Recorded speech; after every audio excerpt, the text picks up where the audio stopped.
Hi friends, welcome back to Hima's kitchen. ఇవాళ నేను అన్ని కర్రీస్లోకి వాడే మసాలాని ఎలా తయారు చేసుకోవాలో చూపిస్తాను.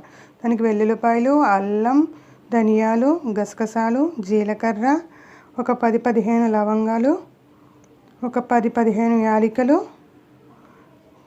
చిన్న దాల్చిన చెక్క, ఇవన్నీ వేసుకుని మిక్సీ చేసేసుకుందాం. ఈ మసాలా అన్ని కర్రీస్లోకి వాడచ్చండి. చికెను, మటను, ప్రాన్స్, మీరు రోజు వాడే వెజిటేరియన్ కర్రీస్లో కూడా యూస్ చేసుకోవచ్చు. ఇలా చేసుకుని ఉంచుకుంటే ఒక 2 వీక్స్ పైన నిల్వ ఉంటుంది. ఇందులో లైట్గా వాటర్ వేసుకుని మొత్తం గ్రైండ్ చేసుకోండి.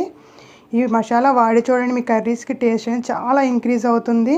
మీరు అప్పటికప్పుడు కర్రీస్ కూడా చాలా ఈజీగా వండేసుకోవచ్చు. ఎటువంటి నేను కొట్టు మీద కొన్న పౌడర్స్ ఏం వాడనవసరం లేదు. ఇలాంటి కంటైనర్స్లో స్టోర్ చేసుకుంటే 2 వీక్స్ పైనే ఉంటుంది. ఓకే అండి, మీకు కనుక నా వీడియో నచ్చినట్లయితే ప్లీజ్ షేర్ చేయండి, సబ్స్క్రైబ్ చేయండి, కామెంట్ చేయడం మర్చిపోకండి. బాయ్.